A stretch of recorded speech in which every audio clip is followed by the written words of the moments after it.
छात्रों आज E304 electrical design and drawing chapter first की topic single phase shell type transformer का अध्ययन करेंगे। Shell type transformer in shell type transformer the windings are put around the center limb and the flux is completed through two side limbs। इस cell type transformer में जो winding की जाती है वह सेंट्रल लिम्ब में की जाती है। ये साइड लिम्ब में है और ये सेंट्रल लिम्ब में है। तो वाइंडिंग इस पर सेंट्रल लिम्ब पर की जाती है और जो ये फ्लक्स अपना पाथ करता है पूरा करता है वह साइड लिम्ब से होते हुए कंप्लीट करता है। The central limb carry total mutual flux while the side limbs forming a part of parallel magnetic circuit carries half the total flux। जो mutual induction completely central limb से link करता है और इसका आधा भाग साइड लिम्ब से होकर कंप्लीट अपना पाथ करता है और हाफ पार्ट दूसरे साइड लिम्ब से होते अपना पाथ कंप्लीट करता है। अर्थात ये कह सकते हैं कि म्यूचुअल इंडक्शन का पैरेलल सर्किट यहाँ पर बनता है। The cross-sectional area of central limb is twice that of each side limbs। क्योंकि फ्लक्स सेंट्रल लिम्ब पर ज़्यादा है, साइड लिम्ब से डबल है, इसलिए इसकी जो विड्थ है वह साइड लिम्ब से डबल ली जाती है। We use ease and eyes shape laminations to make the core of cell type transformer। इसके लिए ट्रांसफार्मर को डिजाइन करने के लिए EI स्टाम्पिंग यूज की जाती है। इस प्रकार की ये लेमिनेशंस यूज की जाती है। ये ई की शेप में, ये आई की शेप में, जैसा कि यहाँ बताया गया है। ई को इस तरह रख दिया और इसके नीचे आई जोड़ दिया जाता है। फिर नेक्स्ट जो लेमिनेशंस को रखा जाता है, नीचे से ई को रखते हैं, ऊपर आई को जोड़ते हैं। इस प्रकार अल्टरनेट ई आई स्टाम्पिंग की शेप को जोड़ दिया जाता है और लास्ट में जब पूरी हो जाएगी इस प्रकार ये उस शेप में आ जाएगी। लेमिनेशंस को इस तरह नट बोर्ड से आप कसते हैं इनको चारों कोनों पर, तो इस तरह ये शेप बन जाएगी। The core is laminated to minimize the eddy current losses. ये जो लेमिनेशन से बनाए गए हैं ये एडी करंट लॉसेज को कम करने के लिए बनाई गई है।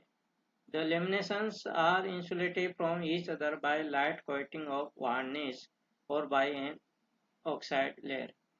इन लेमिनेशंस को एक दूसरे से इंसुलेटेड करने के लिए इन पर थिन वार्निश की जाती है या ऑक्साइड लेयर चढ़ाई जाती है। इन लेमिनेशंस की थिकनेस है 50 हर्ट्ज फ्रीक्वेंसी के लिए 0.35 mm से 0.5 mm तक हो सकती है। Winding of shell type transformer. High voltage winding and low voltage windings are wound longitudinally along the core alternately। longitudinally मतलब इसके अनुदिश, कोर के अनुदिश, सेंट्रल लिंब के अनुदिश वाइंडिंग की जाती हैं।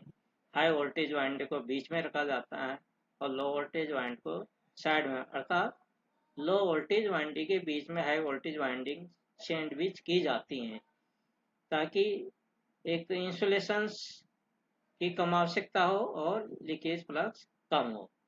The high voltage winding coils are sandwich between two low LV coils as shown in figure. जैसा कि यहाँ बताया गया है, ये लो वोल्टेज कॉइल्स हैं, उनके बीच में हाई वोल्टेज कॉइल को सैंडविच किया गया है। Comparison between core and shell type transformer. क्या डिफरेंस है कोर और shell type transformer? Core type transformer easy in design and construction. Core type transformer को डिजाइन करना और बनाना आसान होता है, जबकि सेल टाइप ट्रांसफार्मर को कंपेरेटिवली बनाना या डिजाइन करना कठिन होता है। Has low mechanical strength due to non bracing of winding.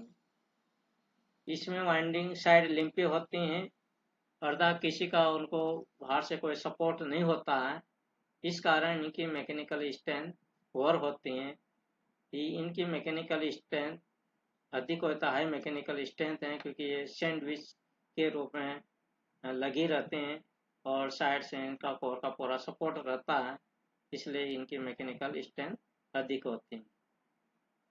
Reduction of leakage reactance is not easily possible.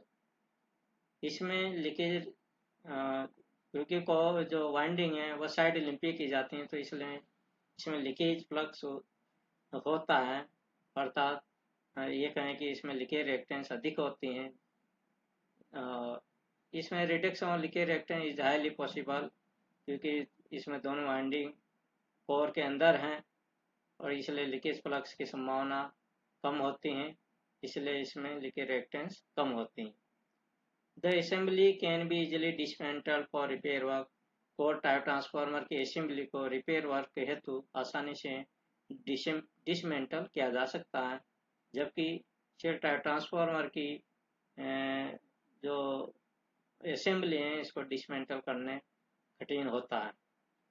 Better heat dissipation from winding.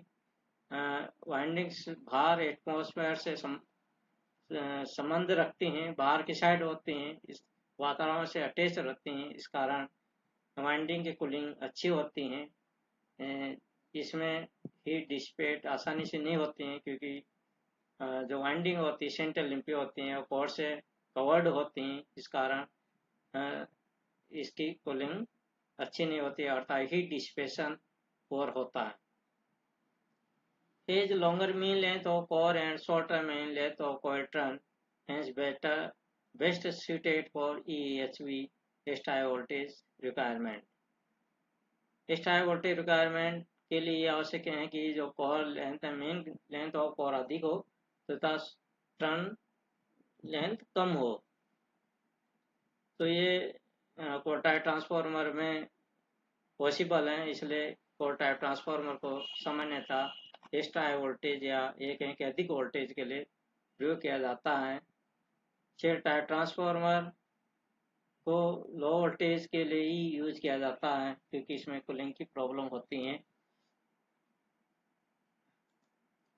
Next है distribution transformer. Transformer up to 200 kVA are used to step down distribution voltage to a standard service voltage, or from transmission voltage to distribution voltage are known as distribution transformer.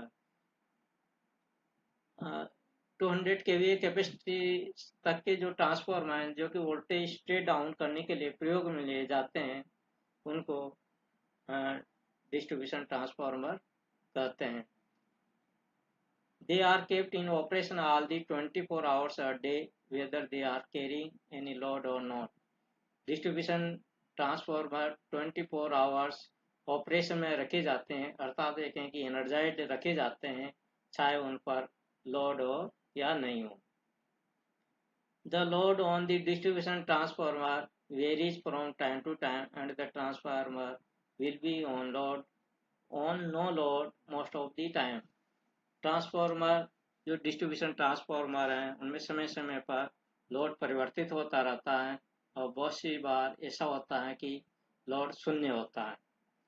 Hence in distribution transformer the core loss which occurs as long as transformer is in operation will be more when compared to copper loss.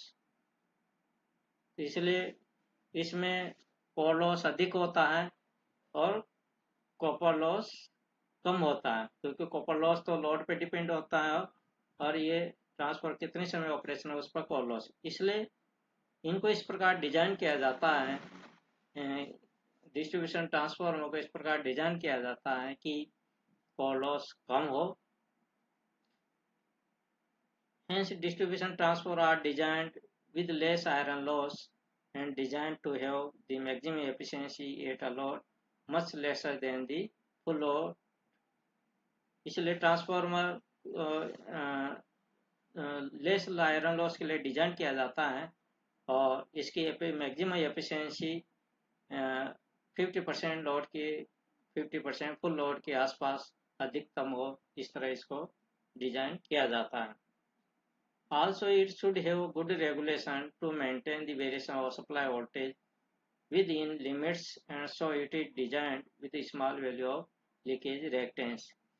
इनको इस तरह भी design किया जाता है कि coils का windings या लीकेज रिएक्टेंस कम हो, अर्थात गुड वोल्टेज रेगुलेशन हो.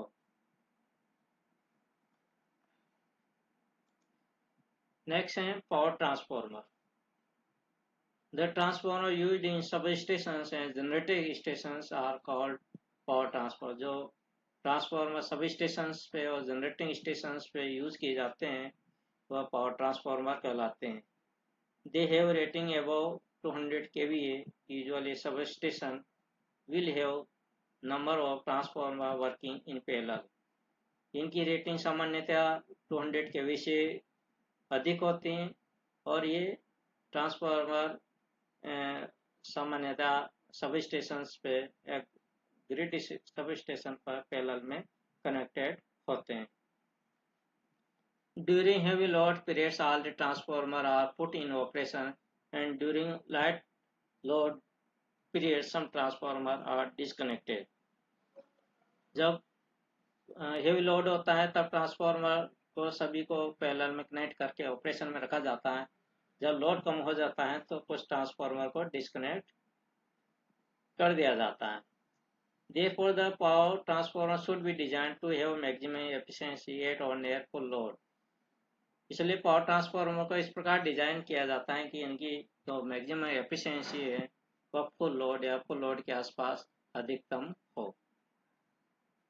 Power transformers are designed to have considerably greater leakage reactance that is permissible in distribution transformer in order to limit the fault current. Power transformer की में जो leakage reactance हैं वह distribution transformer की तुलना में अधिक रखी जाती हैं. इसलिए अधिक रखी जाते हैं कि शॉर्ट सर्किट की स्थिति में फॉल्ट करंट को लिमिट में रखा जा सके.